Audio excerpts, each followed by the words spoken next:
transport ship rolled through Atlantic swells on the morning of June 26, 1943, carrying 300 German women toward a country they had been taught to despise. Below deck, 20-year-old Anneliese Vogel gripped a rusted handrail and waited. She had been waiting for 14 days. 14 days in darkness that smelled of vomit and unwashed bodies and the particular sourness of fear, concentrated in 2 small spaces. 14 days listening to women pray and weep and argue in whispers about what waited on the other side of this ocean. Lisa knew what waited. She had been told. America was collapsing. American cities burned while civilians rioted for bread. American industry had shattered under the weight of a war they couldn't win. American soldiers were cowards. American women were soft, their men weaker still, their entire nation teetering on the edge of surrender.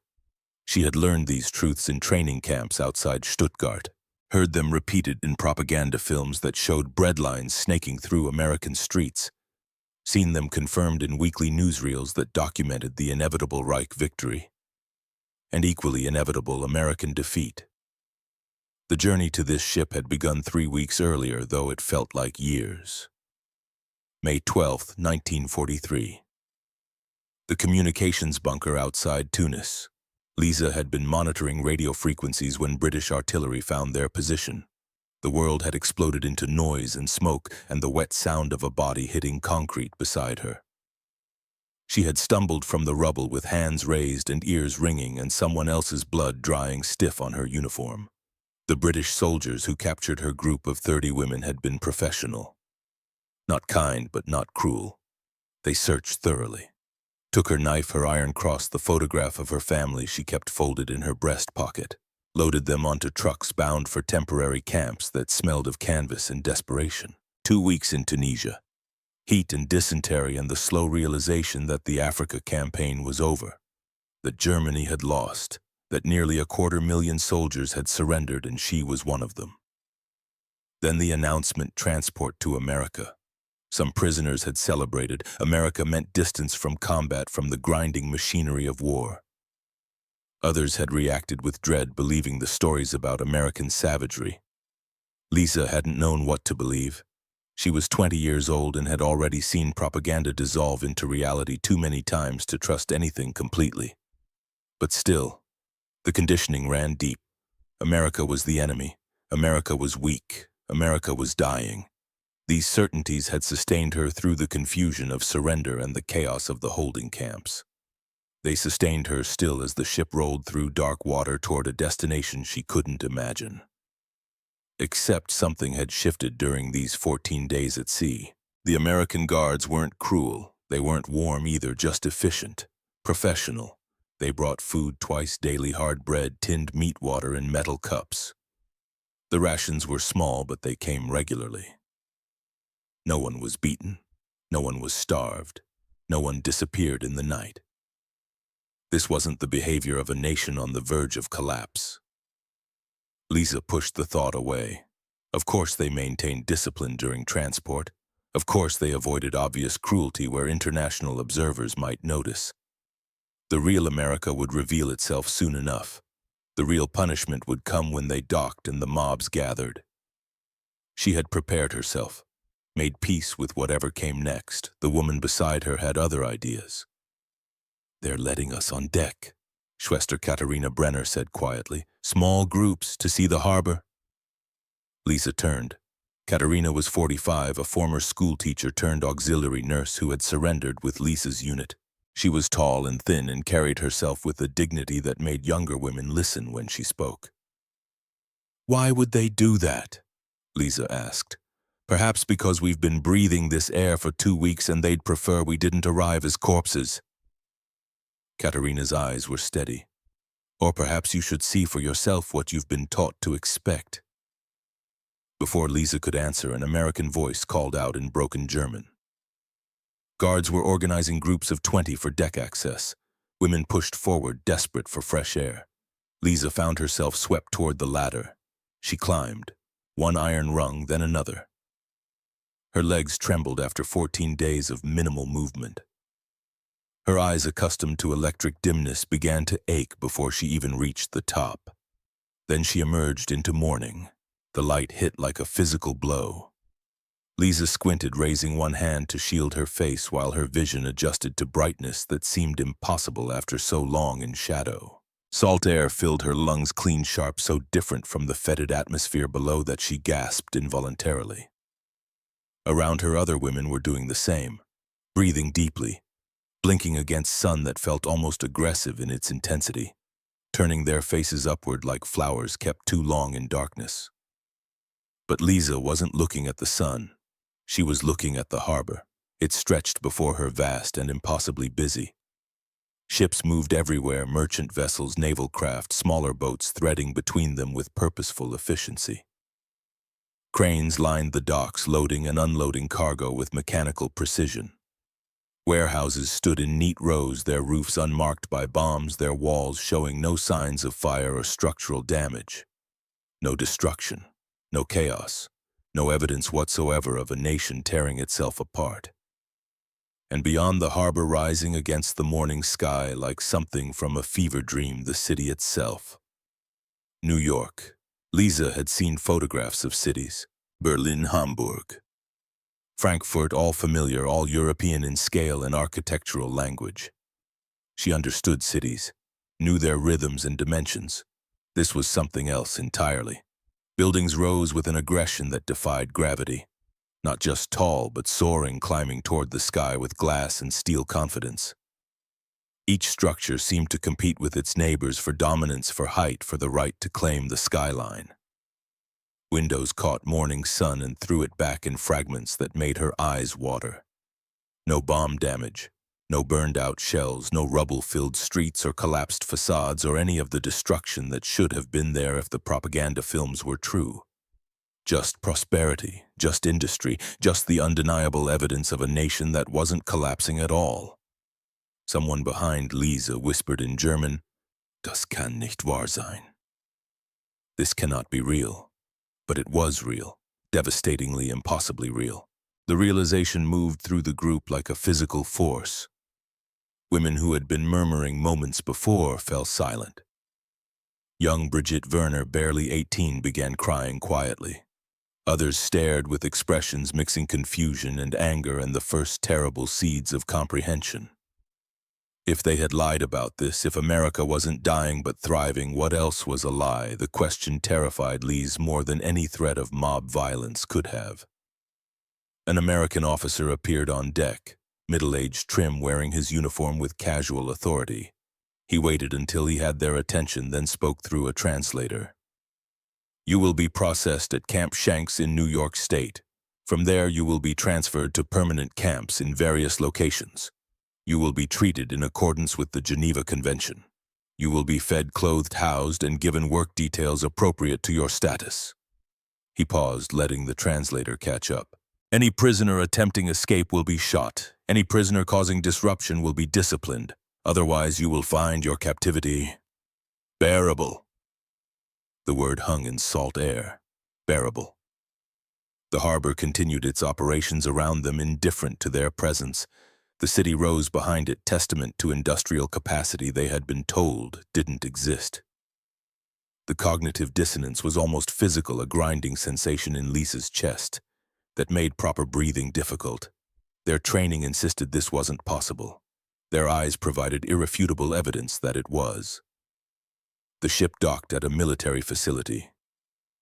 Guards organized prisoners into groups of 50, moving them down gangplanks onto American soil. Lisa walked carefully, legs uncertain after 14 days at sea, mind still struggling with what she had witnessed. Processing took hours. They stood in lines that moved with bureaucratic slowness through a series of stations. Names recorded in thick ledgers, ranks verified against German military records that American intelligence had somehow acquired. Medical examinations, cursory but thorough enough to identify anyone requiring immediate treatment.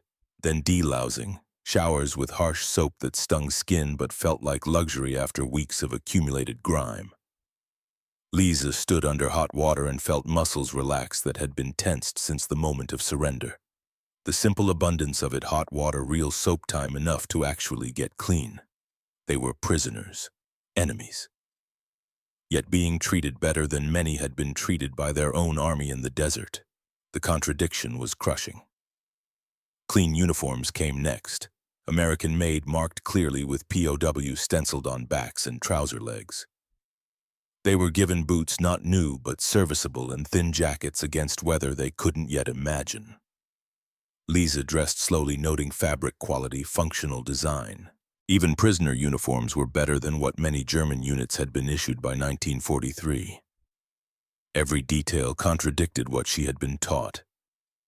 Then came the moment that would haunt her for months. A Red Cross official, an older woman with kind eyes and efficient movements, was distributing items at the final processing station. When she reached Lisa, she handed over a sealed envelope along with the standard issue toiletries. "From your family," the woman said in careful German.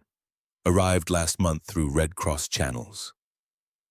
Lisa stared at the envelope, her mother's handwriting on the front, the address in Heidelberg, proof that they had been alive in April at least, proof that her letter announcing her capture had reached them. Her hands shook as she reached for it. "Wait!" The Red Cross official held up one hand. "I'm sorry, but regulations. You must demonstrate 6 months of good behavior before personal correspondence can be released. The envelope will be held in your file. If you follow camp rules, you'll receive it at Christmas." "But I'm sorry. Those are the rules." The woman's expression was genuinely apologetic. "I know it's difficult, but 6 months will pass, and then you'll know they're safe." She moved on to the next prisoner, leaving Lisa holding standard issue items and the crushing knowledge that proof of her family's survival existed just out of reach. What was in that envelope? A letter. A photograph, news about her father's farm, her mother's health, her brother Heinrich, who had been 14 when she left and would be 17. Now old enough for conscription, old enough to be fed into the same machinery that had consumed her. Were they still alive now in June, or had something happened in the 2 months since that letter was sent? She had no way of knowing. The uncertainty was suffocating. That night, assigned to Barrack 7 with 49 other women, Lisa lay on a thin mattress and thought about the envelope, about her family, about the harbor and the skyline and the slow disintegration of everything she had believed about this war. Katerina in the next bunk spoke into darkness. "What did the Red Cross woman give you?" "A letter from home, from April, but I can't open it for 6 months." "Why not?" "Rules, good behavior requirement." Katerina was quiet for a moment. "So you don't know if they're safe?" "No." "And you won't know until December?" "No." Another pause. Then, "That's cruel. That's regulations." Lisa rolled onto her side, facing the wall. 6 months. I can survive 6 months. She had survived combat, survived surrender, survived 2 weeks in a ship's hold and the destruction of every certainty she'd built her worldview upon. She could survive 6 more months of not knowing if her family was alive. She had to. Sleep came fitfully. Outside guards walked their rounds, boots, making steady rhythms on gravel. A sound that should have been threatening but somehow felt almost comforting in its predictability. Morning began with breakfast. The mess hall was large, capable of seating 300. Lisa joined the line, expecting military rations, hard bread, watery soup, the bare minimum required to keep prisoners functional. What she received instead made her stop walking. The server behind the counter placed items on her metal tray with mechanical efficiency. Scrambled eggs, bacon, toast with butter. Coffee with sugar and cream available at a separate station. The portions were generous, the quality was good. This was better than what she had eaten as a soldier. Better than what she had eaten at home before the war, when rationing had already begun its slow erosion of quality into mere quantity. Lisa carried her tray to a long table and sat. Around her, other prisoners were having the same experience. Some ate mechanically, not trusting it to continue. Others ate slowly, savoring flavors they hadn't tasted in months. A few couldn't eat at all, stomachs too accustomed to deprivation to handle sudden abundance. Lisa picked up a piece of bacon. She bit carefully. Fat and salt exploded across her tongue. Rich, smoky, undeniably real, something inside her cracked, not dramatically, not visibly, but completely. She sat there chewing bacon in an American prison camp and understood with sudden terrible clarity that everything she had believed was a lie. Germany wasn't winning. Germany couldn't win. The resources she was witnessing, the industrial capacity implied by every detail, the simple fact that America could feed its prisoners better than Germany fed its own soldiers. It was over. Had been over before it started. They had been fighting opponents with more people, more industry, more resources, more of everything that mattered in modern warfare, and they had been lied to about it from the beginning.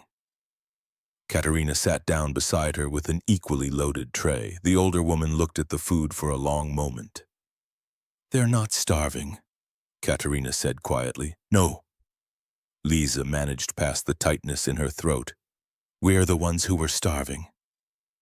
They ate in silence. What else was there to say? After breakfast, work assignments were posted. Lisa found her name on the agricultural detail.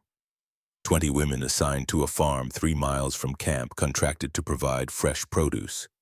They would work 6 days weekly, 8 hours daily, supervised by guards and the farm's owner.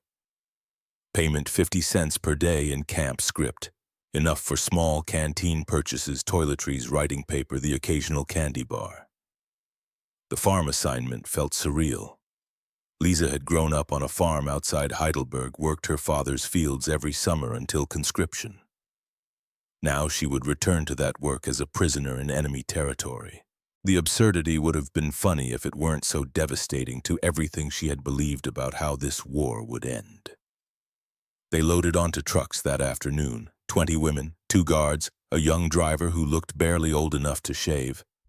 They drove through Ohio countryside that reminded Lisa painfully of home, rolling hills, neat farmland, small creeks winding through valleys. But this land was untouched by war. No artillery craters, no burned villages, no abandoned equipment rusting in ditches. Just ordinary agricultural land, being worked by ordinary people who happened to live on the wrong side of an ocean, from the country that had tried to conquer the world. The Mitchell farm sat at the end of a long gravel drive. The house was 2-story white with green shutters, exactly like something from an American film.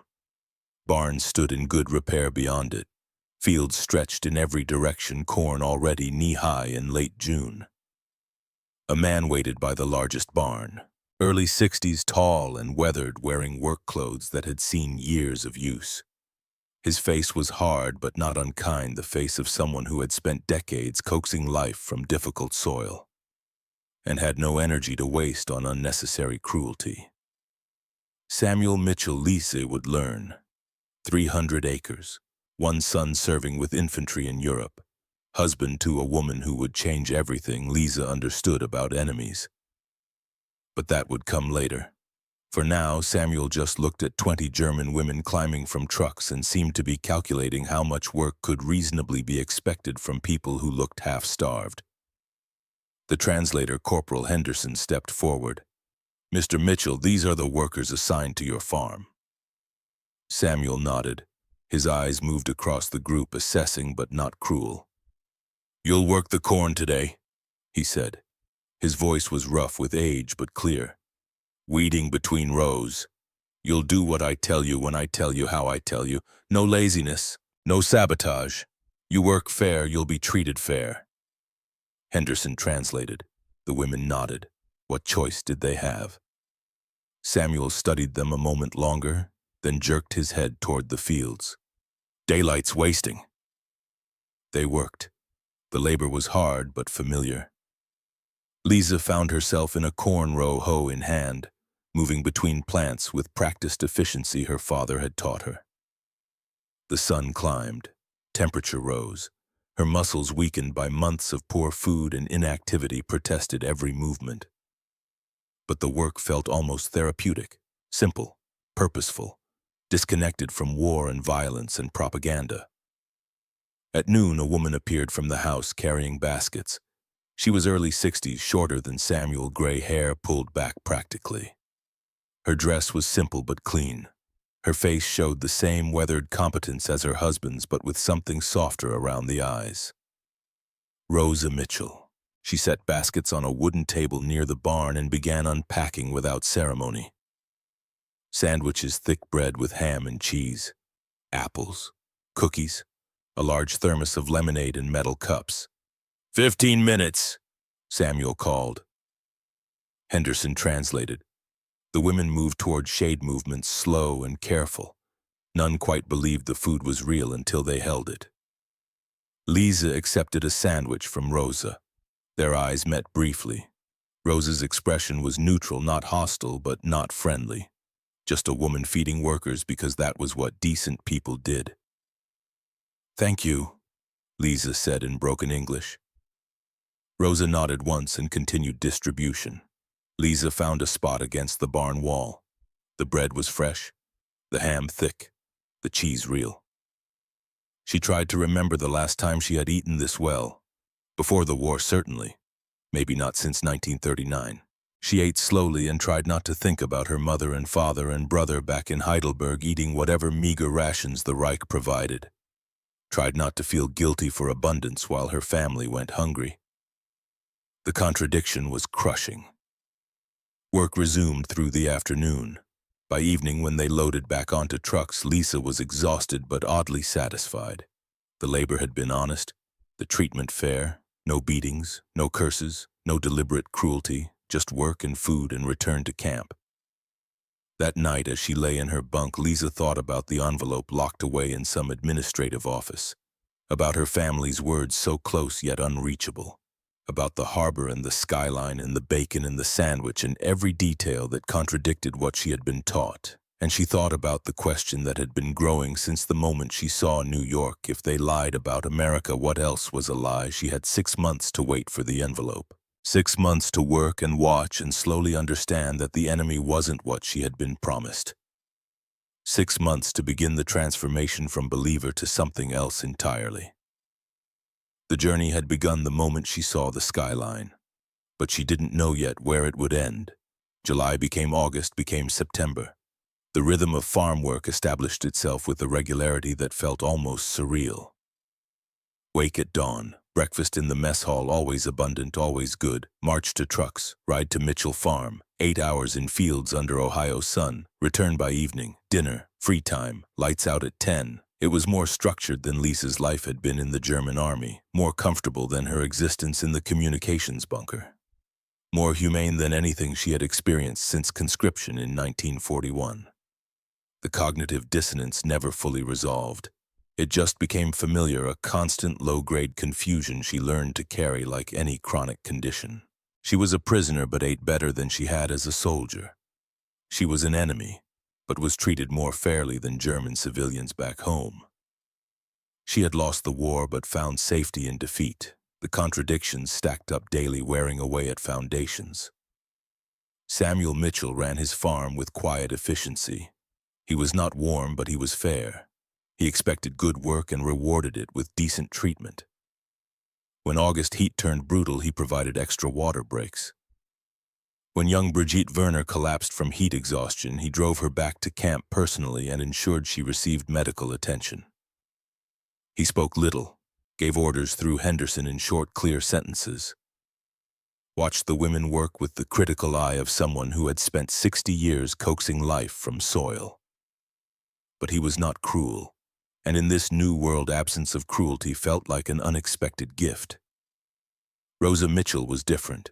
She appeared at lunch every day carrying baskets that seemed impossibly abundant, sandwiches, fresh vegetables, fruit, sometimes pie or cake made with real sugar and butter. She distributed food with quiet efficiency, not speaking much, not making prolonged eye contact. But there was something in the way she moved, ensuring each woman received equal portions that suggested care beyond mere obligation. Lisa watched and wondered. Rosa had to know her son was fighting in Europe, had to know that the women she fed might have been shooting at American soldiers just months ago, had to carry that knowledge every time she unpacked her baskets. Yet she came, every day, With food and lemonade and quiet dignity, the work itself became meditative. Lisa's body remembered rhythms her father had taught: the proper hoe angle, careful thinning of seedlings, back-breaking harvest labor in late August. Her hands developed new calluses over old ones. Her shoulders grew stronger. Her face and arms tanned despite the hat Samuel provided. She became in some strange way a farmer again. Not a soldier, not a prisoner, just someone who planted and weeded and harvested and found peace in the simplicity of it. Other women adapted differently. Katerina worked with the same quiet competence she applied to everything, turning farm labor into lessons about soil and plants that she shared during truck rides back to camp. Brigitte threw herself into work with desperate intensity, as if hard labor could atone for propaganda she had believed. But Gertrude Steiner and her group of 5 refused to adapt at all. Gertrude was 38, an Oberscharführerin who had served in administrative roles and never lost the rigid certainty of a true believer. She worked the minimum required to avoid punishment, spoke only to her loyalists, and watched other prisoners with undisguised contempt. "Collaborators," she hissed one evening in the barracks, loud enough for several bunks to hear. "Traitors who smile at the enemy and forget what we're fighting for." Lisa ignored her. What could she say that the enemy fed them better than their own side had? That Americans treated them according to law while the Reich had sent them to die with inadequate supplies? Gertrude wouldn't hear it. Her entire worldview depended on American weakness and German superiority, and inevitable victory that would come any day to rescue them from this temporary captivity. Lisa had believed those things too once, before the harbor, before the food, before she had seen with her own eyes that the enemy was not what she had been promised. Now she just put her head down and worked and counted the days until December, when she could finally open the envelope from home. 163 days since processing, 47 days until Christmas, until she would know if her family had survived the spring and summer, until she would see their words and perhaps a photograph and have proof they were more than memories. The waiting was its own kind of torture. Then in mid-September, Samuel Mitchell changed everything. They were finishing morning weeding when Samuel approached Lisa directly. He studied her with those weathered eyes that seemed to miss nothing. "Henderson," he called. "Ask her if she knows tractors." The corporal translated. Lisa felt her heartbeat quicken. "My father had one," she said in halting English. "I helped fix many times." Samuel nodded slowly, as if this confirmed something he'd suspected. He jerked his head toward a large shed behind the main barn. "Come on then. Let's see what you can do." Inside the shed sat an old Farmall tractor, probably early 30s, covered in dust and clearly non-functional. Samuel pointed to it. "Transmission's shot, 3 gears stripped clean, parts are on the bench, tools are there." He indicated a workbench covered in metal components. "You fix it, I'll make sure you get extra script. Don't hurt yourself or break anything else." Then he walked out, leaving Lisa alone with the broken machine. She stood there trying to process what had just happened. Samuel Mitchell, American farmer enemy by definition, had just given her a solo assignment requiring skill and trust and autonomy she hadn't experienced since before capture. Why? The question had no immediate answer. So she pushed it aside and approached the tractor. The transmission housing was already removed, lying on the workbench in pieces. Lisa bent close, examining damage with the critical eye her father had taught her. 3 gears were indeed stripped teeth, ground to near nothing by years of hard use and poor maintenance. She had seen this before, fixed this before, on her father's tractor outside Heidelberg when money was too tight for mechanics. And Carl Vogel had taught his daughter that understanding machines was just another form of understanding how the world worked. "Everything breaks eventually," her father had said, hands black with grease, patience infinite, as he guided her through each step. "The question is whether you know how to fix it or whether you pay someone else to do what you could have learned yourself." Lisa felt tears sting her eyes at the memory. She blinked them away and focused on the work. The parts Samuel provided were close but not exact matches. She would need to adapt, file down excess metal here, build up worn surfaces there, create something functional from imperfect components through patience and improvisation. She worked through lunch. Rosa brought a sandwich to the shed, personally setting it on the workbench without comment. Lisa ate with one hand, while studying a gear with the other, mind entirely consumed by the problem. Hours passed. Her hands grew black with grease. Her back ached from bending over the workbench, but slowly, piece by piece, the transmission began to take shape.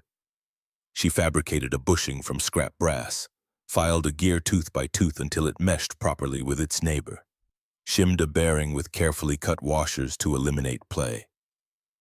It was meticulous work, patient work, the kind that required absolute focus and rewarded precision with function. By day's end, when other women loaded onto trucks, Lisa was reinstalling the transmission housing. Samuel appeared in the doorway, watching silently as she torqued down final bolts. "Try it," he said. Lisa climbed into the seat. Metal was sun-warm against her legs. She checked clutch, throttle, fuel shut off, then turned the key. The engine caught on the second try. Rough at first, coughing, then smoothing into a steady rumble that vibrated through the entire machine. Lisa worked the clutch, shifted into first. The tractor rolled forward, smooth, no grinding, no slip. The transmission she had spent hours rebuilding was transferring power exactly as it should. She drove in a slow circle around the yard, shifting up through gears and back down, testing each one. They all worked. Every gear engaged cleanly. The repair was solid. When she brought the tractor back and shut it down, Samuel was nodding. "That's good work," he said. His voice carried something that might have been respect. "Real good work." He pulled $1 in camp script from his pocket and handed it to her. Twice the promised amount. "You keep doing work like that, we'll get along just fine." It was a small moment, simple words, a single dollar in currency that had value only within camp confines. But it felt significant in a way Lisa couldn't articulate. She had proven herself valuable, demonstrated skill, earned something like approval from a man who had every reason to see her only as enemy. That night in the barracks, Katerina noticed the extra script. "You fixed the tractor?" "Yes. And he paid you fairly for it." "More than fairly." Katerina was quiet for a moment. "Do you understand what's happening to us here?" Lisa looked at her. "What do you mean?" "We're being treated as human beings, not as enemies to be punished, as people with skills and dignity who deserve fair compensation for honest work." Katerina's voice was soft but intense. "According to everything we were taught, that was impossible." "I know. So what does that mean?" "About everything else we were taught." Lisa had no answer, or rather she had an answer but wasn't ready to speak it aloud, wasn't ready to admit that the foundation had cracked beyond repair. 41 days until she could open the envelope. 41 days until she would know if her family was safe. She could hold the questions until then. 2 weeks later, on an unusually hot September afternoon, Rosa Mitchell brought lemonade to the fields. She distributed cups to the 20 women working that day, movements efficient and practiced. When she reached Lisa, she paused. "You fixed Samuel's tractor," Rosa said in English. Lisa nodded, uncertain how much she understood. Rosa gestured for her to sit. Then she sat too on the truck's running board and spoke slowly. "Samuel says you're good with machines. Says you have real skill." Rosa's eyes were kind but searching. "You have family back in Germany." The question landed like a physical blow. Lisa thought about the envelope, about words she couldn't read for another month, about not knowing if they were even still alive. "Yes," she managed. "Mother, father, younger brother, in Heidelberg." Rosa nodded slowly. Her face showed something complicated, pain maybe, or recognition of shared grief. "Our son," she said quietly. "Robert, 25 years old. He's in Germany now. Infantry." She paused, choosing words carefully. "Fighting." The silence between them was profound. Lisa understood what Rosa was saying. Her family there, Rosa's son there, both in danger, both vulnerable to machinery of war that cared nothing for individuals or mothers or love, that connected people across uncrossable distances. "I hope he is safe," Lisa said. The English was awkward, but the sentiment genuine. Rosa's eyes were bright with unshed tears. "I hope your family is safe too." She stood, then collected empty cups returned to her distribution. But something had shifted in that brief exchange. Some acknowledgement that enemies were just people who happened to live in different places. That mothers worried about their children regardless of uniforms or flags or which side of a war they had been born into. Lise returned to her weeding with hands that shook slightly. She thought about her mother Margaret, who would be 52 now, who had cried when Lisa enlisted, whose letters had arrived irregularly, always heavily censored, whose words waited in a sealed envelope Lisa wasn't permitted to read. She thought about her father Karl, who had taught her to fix tractors and find dignity in honest work, who had never supported the Reich but kept his head down because speaking truth in Germany circa 1941 was a luxury only the suicidal could afford. She thought about her brother Heinrich, who would be 17 now, old enough for conscription, old enough to be fed into the same meat grinder that had consumed her. Were they still alive, still together, still in Heidelberg, or had bombing driven them elsewhere? 39 days until she would know. That night, Gertrude's group made their move. Lisa was returning from the latrines, walking alone through dark space between barracks. When 3 women stepped from shadows, she recognized Gertrude's silhouette immediately. "Traitor," Gertrude said. The word was cold, precise, final. Lisa backed up. "I'm just trying to survive. By collaborating, by fixing their machines, by smiling at them like we're friends." Gertrude moved closer. "You've forgotten what we're fighting for." "We're not fighting anymore. We lost. We're prisoners." The first blow came fast. Gertrude's fist caught Lisa in the stomach, doubling her over. The other women grabbed her arms, held her upright, while Gertrude struck again, face this time splitting Lisa's lip. "We haven't lost," Gertrude hissed. "Germany will rally, the Reich will triumph, and when that happens, collaborators will be dealt with." She raised her fist for another blow. A flashlight beam cut through darkness. A woman's voice, sharp with authority, called out in English, "Step away from her, now!" Corporal Vivian Caldwell appeared, carbine raised, face hard in the beam of her own flashlight. The 3 attackers froze. "I said step away!" They did slowly, hands raised. Vivian moved between them and Lisa, weapon never wavering. "Back to your barracks, all 3, now!" Gertrude and her group retreated into darkness. Vivian waited until they were gone, then lowered her rifle and turned to Lisa. "You okay?" Lisa touched her split lip, tasted blood. "Yes, thank you." Vivian studied her for a moment, then pulled a handkerchief from her pocket. "Here, you're bleeding." Lisa accepted it, pressed it against her mouth. The fabric smelled faintly of lavender. "Those 3 have been trouble since day 1, Vivian said. "Still think Hitler's going to win and rescue them." She shook her head. "They'll be in isolation by morning. You won't have to worry about them anymore." "I didn't want trouble." "I know." Vivian's voice was surprisingly gentle. "You just wanted to work, to survive. There's no shame in that." They stood in darkness between barracks guard and prisoner, German and American, both women caught in circumstances larger than themselves. "My brother," Vivian said suddenly. "He died at Kasserine Pass, February this year, 19 years old." Lisa didn't know what to say. "I'm sorry." "Yeah, me too." Vivian was quiet for a moment. "But I don't blame you for it. You're just a person who got caught up in something you didn't start. Same as him, same as all of us." She turned to leave, then paused. "Get that lip looked at tomorrow. Medical can give you something for the swelling." Then she was gone, leaving Lisa alone with a bloody handkerchief and the strange sensation of having been saved by an enemy, whose brother she might have helped kill. December arrived with cold that cut through thin jackets. The camp administration distributed warmer clothing, heavier coats, wool caps, extra blankets. Stoves were kept stocked with coal. Mess hall meals became calorie-dense to provide warmth. Farm work became less frequent as winter settled. Lisa found herself assigned to camp maintenance instead, repairing equipment, helping in the laundry, small tasks that felt meaningless compared to purposeful labor of growing food. But December also meant something else. 6 months of good behavior. 6 months since processing. 6 months since a Red Cross official had handed her an envelope from home and then locked it away. The envelope would be released on Christmas Eve. Lisa counted days with an intensity that bordered on obsession. December 1st, 2nd, 3rd.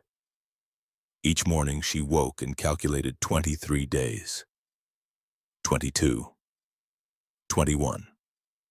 What would the envelope contain? A letter, a photograph, news of deaths or survival or changes she couldn't prepare for.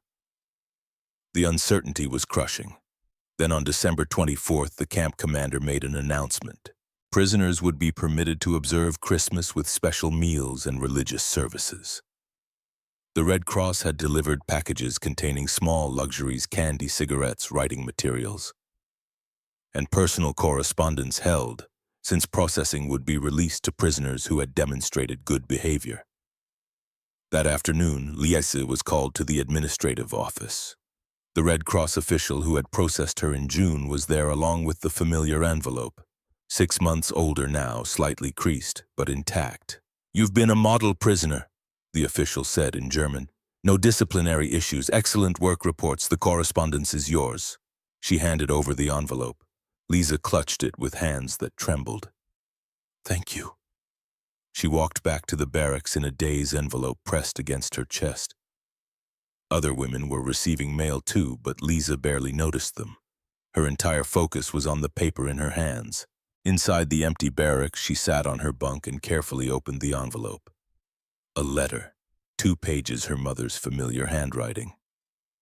And beneath it, a photograph. Lisa pulled out the photo first, her family, all 3 of them. Standing in front of their house in Heidelberg, her mother thin but smiling, her father one arm around his wife, and Heinrich 17, now tall and serious in a way that made him look older than his years. They were alive, had been alive in April at least. The house was still standing. They were together. Lisa held the photograph and felt something break open in her chest. Relief, grief, love, fear, all of it at once. Then she read the letter. Her mother's words were simple. They were managing. Food was scarce, but they were getting by. The farm was difficult to work with labor shortages, but they were doing what they could. Heinrich had been conscripted but was still in training, not yet sent to the front. They thought of her every day, prayed for her safety, hoped she would come home when the war ended. On the back of the photograph in her mother's handwriting, "We are still here, we wait for you, come home safe." Lisa read the letter 3 times, studied every detail of the photograph, traced her mother's face with one finger. They had survived spring and summer, but this was December. 8 months since the photo was taken. Anything could have happened since then. She folded the letter carefully, placed it back in the envelope with the photograph, and tucked it under her pillow. That evening, a truck arrived at camp.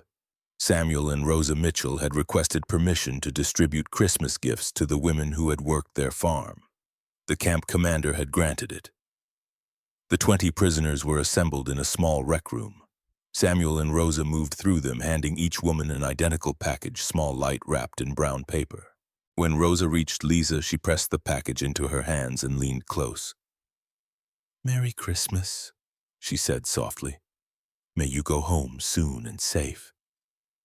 Lisa clutched the package, unable to speak past sudden tightness in her throat.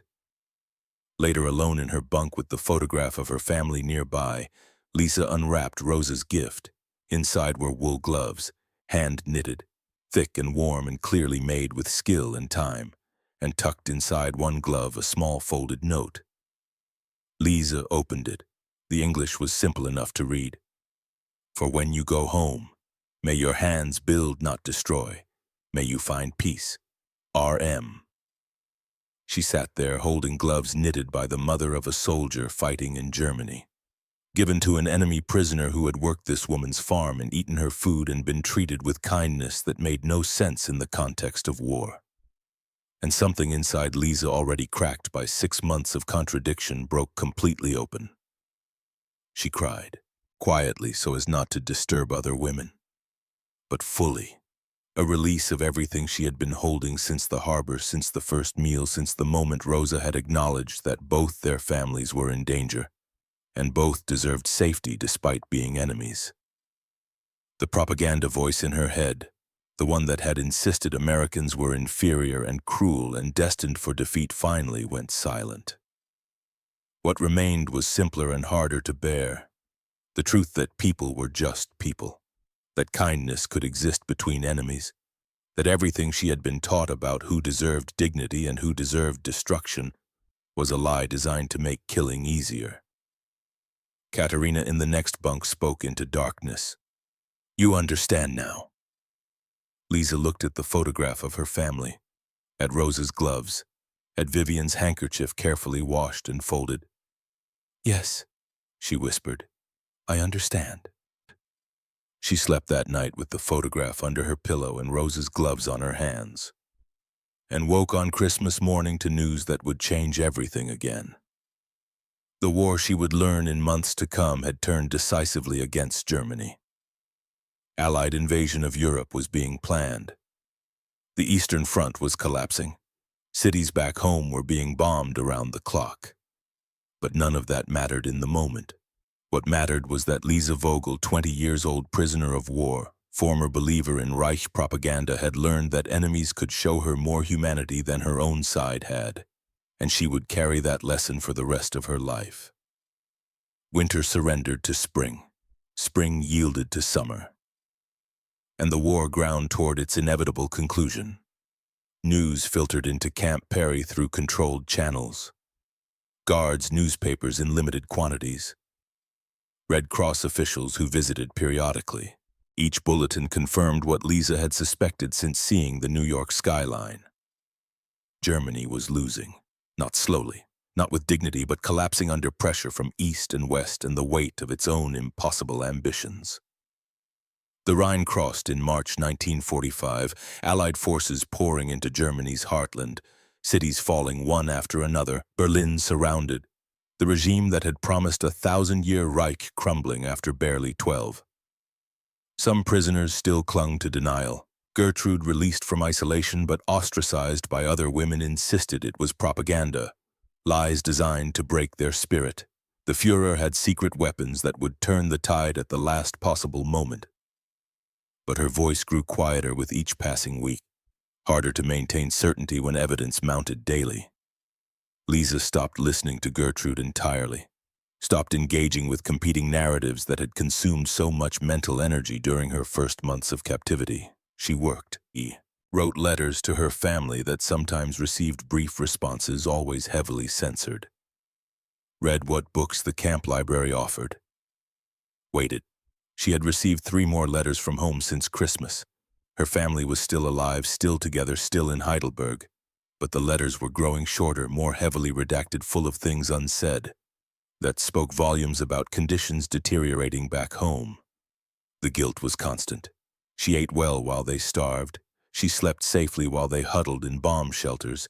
She worked in peaceful Ohio fields while Heinrich, now 18, and sent to the Eastern Front according to her mother's March letter, fought and possibly died in ways Lisa couldn't bear to imagine.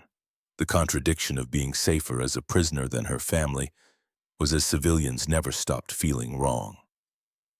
Then on May 8, 1945, the announcement came. Germany had surrendered, unconditionally. The war in Europe was over. The camp gathered in the mess hall to hear the news read officially. 300 women standing in near total silence while the camp commander spoke through a translator who could barely keep emotion from his voice. Lisa felt nothing at first, just strange numbness that insulated her from the significance of what she was hearing. The war was over. The Reich had fallen. Everything her country had fought for, bled for, sacrificed for, had ended in complete defeat. Around her, other prisoners reacted differently. Some cried. Some stared blankly. Brigitte Werner actually smiled relief, overwhelming every other emotion. Katerina closed her eyes and seemed to be praying. Only Gertrude's small group showed visible anger, faces red, fists clenched. Still insisting this couldn't be true, that night Lisa lay in her bunk and tried to feel something appropriate: joy, relief, grief. But all she felt was tired, bone-deep exhausted in a way that had nothing to do with physical labor and everything to do with the weight of understanding she had been lied to from the beginning. That the deaths and suffering and destruction had been for nothing. That she had survived by surrendering to enemies who treated her better than her own side ever had. The complexity was too large to hold in one feeling. What came next was screening. Throughout summer 1945, American officials interviewed each prisoner extensively. Political affiliation, military service details, knowledge of war crimes, plans for repatriation, they were thorough. Used captured German records to verify claims and catch lies. Looked for party members, SS connections, anyone who might have participated in activities beyond normal military service. Lisa's interview took place in August. 4 hours in a small office with Captain James Morris, an intelligence officer who spoke fluent German and watched her with eyes that seemed to see everything she wasn't saying. He asked about her background, her training, her service record, her family, her beliefs. Lisa answered honestly. Conscripted 1941, trained as signals operator, served in Poland briefly, then France, then North Africa. No party membership beyond mandatory Hitler Youth as a teenager. No participation in anything except basic military communications work. No knowledge of camps or programs or any of the darker machinery that had operated behind front lines. "You've adapted well to captivity," Morris observed. His tone was neutral, but his gaze sharp. "Better than most." "I adapted to reality," Lisa said carefully. "I was taught things that proved untrue. Coming here showed me the truth." And what truth was that? That we were fighting a war we couldn't win. That our enemies were not what we'd been told. That ordinary decency exists regardless of nationality. Morris made notes. "Do you intend to return to Germany?" "It's my home. My family is there." "And politically, what will you do in occupied Germany?" Lisa met his eyes. "Rebuild. Help my family. Live quietly. I've seen enough of politics and war." He studied her for a long moment, then closed his file. "You'll be cleared for repatriation, probably within 6 months. Continue your current routine until notified." 6 months became 8. Lisa continued working, continued writing letters, continued waiting. The camp's population slowly declined as prisoners left in groups loaded onto trains bound for ships bound for Europe. Barracks emptied. Routines continued with fewer participants. In January 1946, Lisa's name appeared on a repatriation list. She had 2 weeks to prepare. To collect her few belongings, Rosa's gloves now worn but treasured, Vivian's handkerchief carefully preserved, the photograph of her family. Letters accumulated over nearly 3 years, the small tools Samuel had given her as gifts for various repairs. On the final Saturday before her scheduled departure, Samuel and Rosa Mitchell came to the camp. They had requested permission to see the women who had worked their farm one last time, to say proper goodbyes, to offer what small help they could as these enemies returned to a homeland none of them could imagine anymore. The meeting took place in the same rec room where Christmas gifts had been distributed, 20 women, most on repatriation lists, waiting with awkward uncertainty. Rosa moved through the group, embracing each woman briefly, speaking a few words in halting German she had learned over the years, wishing them safety and peace and whatever hope could be offered to people returning to a destroyed country. Samuel followed more stiffly, shaking hands with formal politeness. But when he reached Lisa, he paused. "You did good work," he said. "Honest work. That tractor still runs fine. Thank you for teaching me I could be more than an enemy." He nodded, seeming to understand, despite the language barrier. Then he pulled an envelope from his jacket. "Letter of reference. For the occupation authorities. Says you're a skilled worker, honest, reliable. Might help you get started again." Lisa accepted it with trembling hands, a letter of recommendation from an American farmer. Proof that she had been more than just a prisoner, that someone on the winning side had seen value in her beyond her utility as captured labor. And this? Rosa stepped forward, pressing a small cloth bag into Lisa's hands. Tools. Not much. Just small things. Screwdrivers, wrenches, pliers. Samuel says every farmer needs basic tools. The gift was impossibly generous. Tools were scarce everywhere, valuable, necessary. And here were these Americans giving them freely to an enemy who had worked their land because she had no choice. I don't, Lisa's voice broke. I don't know how to thank you. You don't need to. Rosa's eyes were bright with tears. You worked hard. You were kind. You were just a young woman caught in something terrible. She paused. Robert came home 2 months ago, wounded but alive. I thank God every day. I hope your family is whole too. The parallel again.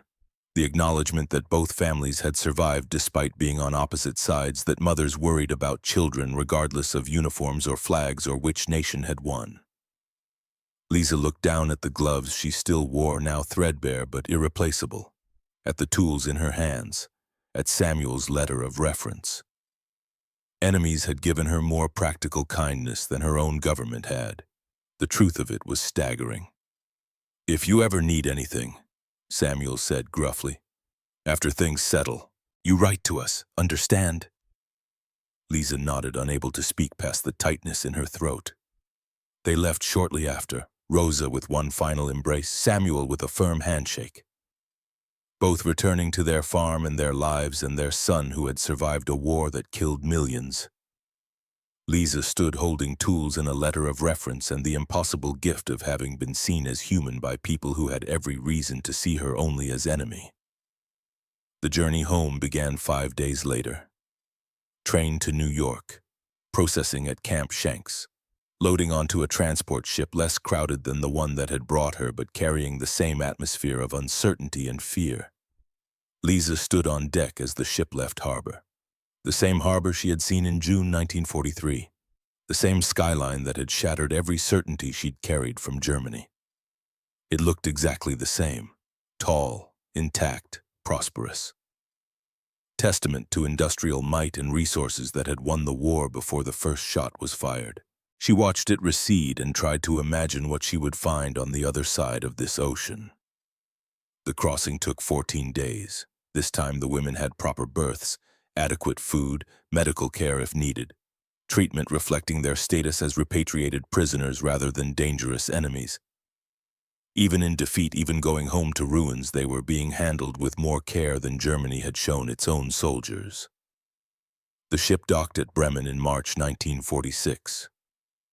Lisa disembarked into a Germany she barely recognized. The port was functional but showed everywhere the marks of war. Buildings stood as hollow shells, windows, empty walls blackened by fire. Debris had been cleared from main streets but remained piled in vacant lots. People moved through ruins with faces showing exhaustion and grim determination, and an absence of hope that was more frightening than any physical destruction. This was what she had fought to defend. This was what her sacrifice had purchased, not victory, not glory, just rubble and hunger and crushing weight of total defeat. The visual contrast was devastating. New York in 1943 intact, thriving, towering. Bremen in 1946 shattered, barely functioning, destroyed. The difference between a nation that had won and a nation that had lost. Between a country that had built and a country that had destroyed itself through arrogance and lies. Lisa walked through ruins carrying her bag and Samuel's tools and tried to process the scope of devastation. The train to Heidelberg took 3 days. Routes were still damaged, requiring detours through whatever track remained functional. The journey that would have taken hours before the war now consumed days of slow travel through a landscape showing war's passage at every kilometer. Destroyed bridges, burned villages, fields cratered by artillery, abandoned military equipment slowly rusting, and everywhere displaced persons walking with everything they owned in bundles on their backs. Refugees from the East, survivors of bombing, orphans, widows, the human wreckage of a war that had consumed an entire continent. Heidelberg had fared better than some cities. The old town center had survived relatively intact, but the outskirts showed heavy damage. Factories destroyed, rail yards bombed, residential areas reduced to rubble. Lisa's family had lived on the edge of town near her father's farm. She walked from the station through streets she remembered now marked by destruction she couldn't have imagined. The farm itself was damaged but standing. The barn had partially collapsed. Fields were overgrown, clearly not worked properly in years. Equipment sat rusted and broken, but the house still stood, windows blown out and replaced with boards, roof patched with mismatched materials, but standing. Lisa knocked. Her mother opened the door. For a moment, Margareta Vogel just stared, as if unable to believe her daughter was real. As if nearly 3 years of uncertainty and censored letters and constant fear had made it impossible to trust that this moment was actually happening. Then she pulled Lise inside with a strength that seemed impossible for someone so thin, so aged, so clearly marked by suffering. Lisa held her mother and felt how much weight had been lost, felt trembling that spoke of malnutrition and stress and years of barely surviving. Her father appeared from another room. Karl Vogel, who had taught her to fix tractors, now limping badly. His left leg, she would learn, had been crushed in a bombing raid while doing forced labor in a factory. The injury had been treated poorly. He would walk with a cane for the rest of his life. And her brother, Heinrich, 18 now instead of 14. Tall and gaunt and carrying the hollow look of someone who had seen too much too young. He had been conscripted into the Volkssturm in the final desperate months, had fought in Berlin, had surrendered when the city fell, had somehow made it home through chaos of collapse and occupation. They sat in the kitchen that night, the same kitchen Lisa had dreamed about during endless days in Ohio fields. But smaller than she remembered, colder, marked by shortages and damage. She told them a sanitized version of her captivity. Couldn't explain being treated humanely by enemies. Couldn't describe the abundance she had experienced while they starved.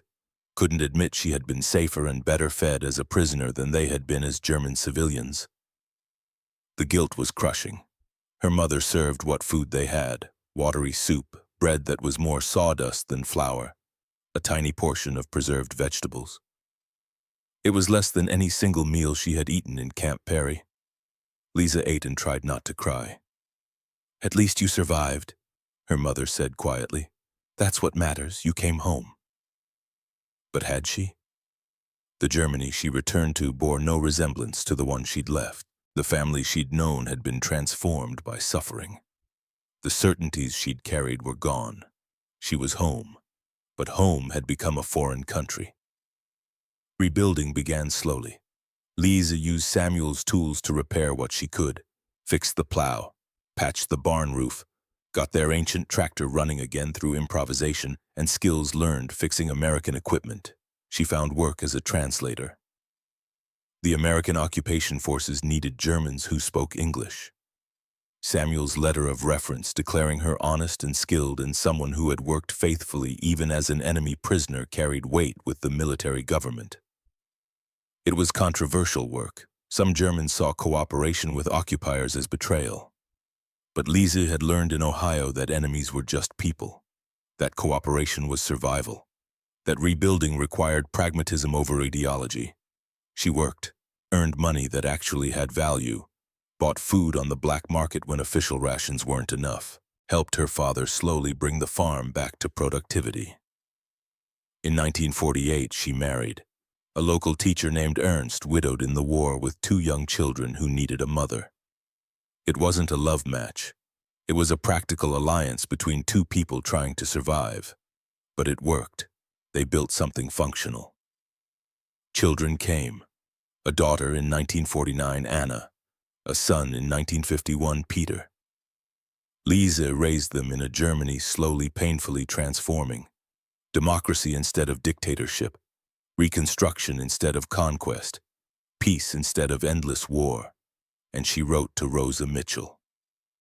The first letter went out in late 1946. Short, careful, letting the Mitchells know she had made it home safely, that her family had survived, that she was using their tools to rebuild. Rosa's reply came 4 months later. Samuel was well. The farm was prosperous. Robert had recovered from his wounds and married a local girl. They were expecting their first grandchild. The correspondence continued. Annual letters at first, then more frequently. Family photographs exchanged. Updates on crops and children and the slow work of living in a world being pieced back together. In 1952, Rosa sent a photograph of Samuel standing beside the Farmall tractor. "Still runs fine," her letter said. "Hasn't given us a day of trouble since you fixed it. Samuel says to tell you that good work lasts." Lisa kept the photograph in a small box with other treasures. Rosa's gloves worn thin but still functional. Vivian's handkerchief. The photograph of her family from April 1943. The letters that accumulated year by year. Evidence that enemies could become something more. That ordinary human decency could transcend divisions that nations created. The years passed with the strange acceleration that comes with routine. The 1950s became the 1960s. Germany rebuilt. The economy recovered. Immediate privations of war gave way to prosperity that felt almost surreal. Lisa's children grew. In 1965, her daughter Anna, now 16, found the box of letters and photographs. Asked questions that required answers Lisa wasn't sure she knew how to give. One evening, Anna held up Rosa's gloves. "Why do you keep these? They're so old, so worn." Lisa took them gently. The wool was pilled, fingers worn through in places, but they were still the gloves Rosa Mitchell had knitted for an enemy prisoner. "Because they remind me of an important lesson." What lesson? How to explain how to tell a teenager born into peace what her mother had learned in captivity. "I was taught that our enemies were monsters," Lise said slowly. "That Americans were weak and cruel and deserved to be destroyed. I believed it. I fought for it. And then I was captured, and everything I had been taught was proven false." Anna listened with the intensity of youth discovering that parents had lives before parenthood. The woman who made these gloves, her son was fighting in Germany, fighting people like me. But she treated me with kindness anyway. She fed me, gave me work, gave me these gloves and told me to use my hands to build, not destroy. She was American. Yes, American, the enemy. Except she wasn't an enemy, she was just a woman, a mother, someone who understood that I was a person, not a monster. Lisa handed the gloves back to her daughter. "I keep these because they taught me that the ones who told us who to hate were lying. That ordinary kindness matters more than flags or nations or anything we're told to fight for. Mrs. Mitchell showed me that. I want to remember. I want you to remember." Anna was quiet for a long time. Then, "Do you still write to her every year for 20 years now?" "Can I read the letters?" Lisa hesitated, then nodded. Some truths needed to be passed down. In 1973, something unexpected happened. Lisa received a letter from Rosa containing an unusual request. Robert, now in his 50s, was planning a trip to Europe with his wife. Could they visit Heidelberg? Could they meet the woman who had worked their family farm during the war? Lisa wrote back immediately. Yes, of course. They would be welcome. The visit happened in June. Robert and his wife Martha arrived with photographs and stories and a gift of tools to replace the ones Samuel had given Lisa nearly 30 years earlier. They spent 3 days together. 2 American couples and 1 German family sharing meals and memories, and the strange bond that forms between people connected by history's accidents. On the final evening, Robert asked the question Lisa had known was coming. "Did you ever... when you were in Germany during the war, did you ever shoot at American soldiers?" Lisa met his eyes. "I was a signals operator. I never fired a weapon in combat, but the messages I relayed helped coordinate defenses, helped direct artillery. So yes, indirectly I contributed to actions that killed American soldiers. Perhaps killed men you knew. I have to live with that." Robert was quiet for a moment. My mother said you were just a person caught in something terrible, that hating you wouldn't bring back the friends I lost, that understanding was harder than hatred but more important. Your mother was a wise woman. She still is.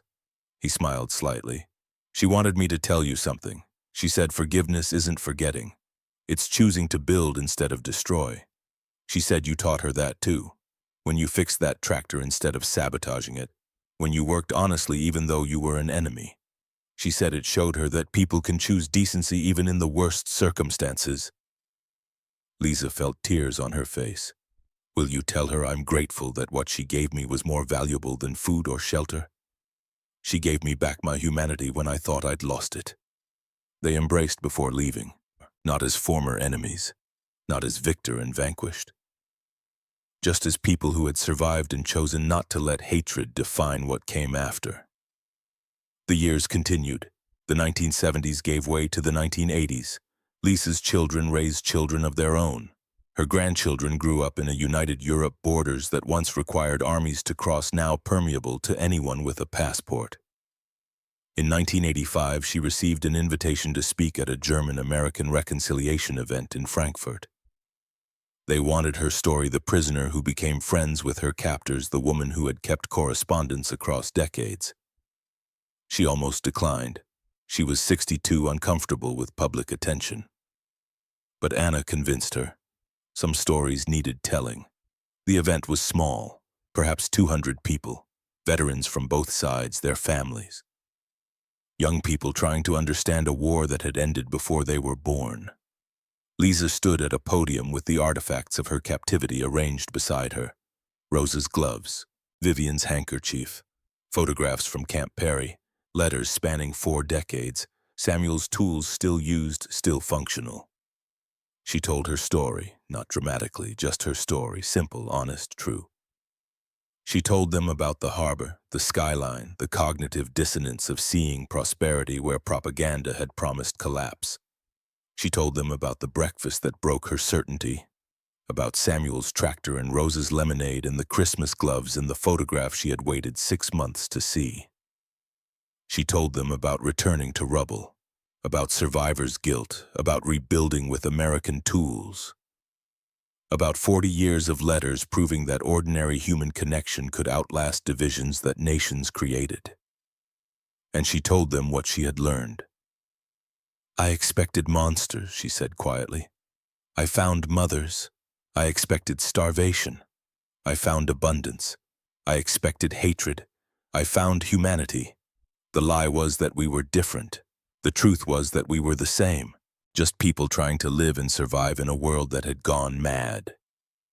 She held up Rosa's gloves. These gloves were knitted by the mother of a soldier fighting in Germany, given to a German prisoner who had worked her farm. She wrote me, "May your hands build, not destroy." That was 42 years ago. I've kept them every day since, not because they're warm, but because they remind me that kindness is a choice, that we can choose to see humanity in people we've been taught to hate, that building is harder than destroying but infinitely more important. The audience was silent. Some cried, some nodded, some just listened with the intensity of people hearing a truth they needed. Lisa finished simply. I was a prisoner of war. I lost my country, my certainty, my belief in everything I'd been taught, and in losing those things I gained something more valuable. I learned that war divides but kindness unites, that nations tell us who to hate but individuals show us who to love, that the enemy is never who we're told it is. The enemy is the lie that says some people deserve hatred more than others. That night, back in her apartment, Lisa wrote to Rosa. Dear friend, she began, the same way she had begun hundreds of letters over 42 years. She wrote about the event, about people who had listened, about hope that maybe the next generation would learn what hers had learned too late. She wrote about gratitude, for gloves and lemonade and tractor repairs and all the small kindnesses that had added up to something larger. She wrote about legacy, about grandchildren who would never know the world that had created divisions between German and American enemy and friend. She wrote about love, Not romantic love, but the deeper love between people who had seen each other's humanity when the world insisted they were enemies. And she ended the same way she always ended. Thank you for seeing me when I could not see myself. Thank you for teaching me that kindness is stronger than hatred. Thank you for showing me that ordinary people can choose extraordinary decency. You saved my life in Ohio. You saved my soul in every letter since. I will remember until my last breath. Your friend Lisa. She sealed the envelope, addressed it in handwriting shakier now than at 20 but still clear. Still carrying 42 years of connection across an ocean that had once seemed impossibly vast. Lisa Vogel died 4 years later in 1989 at 66 years old. Her obituary mentioned her war service, her captivity, her work as a translator. But it didn't mention the transformation that happened in Ohio. The slow dissolution of propaganda into truth. The difficult learning that enemies were just people. But her children knew. Her grandchildren knew. They preserved her letters, kept the photographs, maintained connection with the Mitchell family that had outlasted war and geography. And every reason it shouldn't have existed. And they told the story. To their own children. To anyone who would listen. The story of a young woman who expected savages and found farmers. Who expected cruelty and found kindness. Who expected a collapsing nation and found abundance. The story of learning that everything you've been taught can be a lie. That truth is more complicated than propaganda. That ordinary people just want to live and love and raise children in peace. And that enemies given the chance can show you more humanity than your own side ever did. The lesson didn't end wars, didn't stop hatred, didn't solve the fundamental problems that make humans divide into us and them. But it persisted, small and stubborn, in letters and gloves and tools and stories passed through generations. In the simple, powerful truth that Lisa Vogel learned in an American prison camp and carried for the rest of her life. That kindness matters, that humanity transcends nationality, that we are all just people trying to survive in a complicated world, and that building always is better than destroying.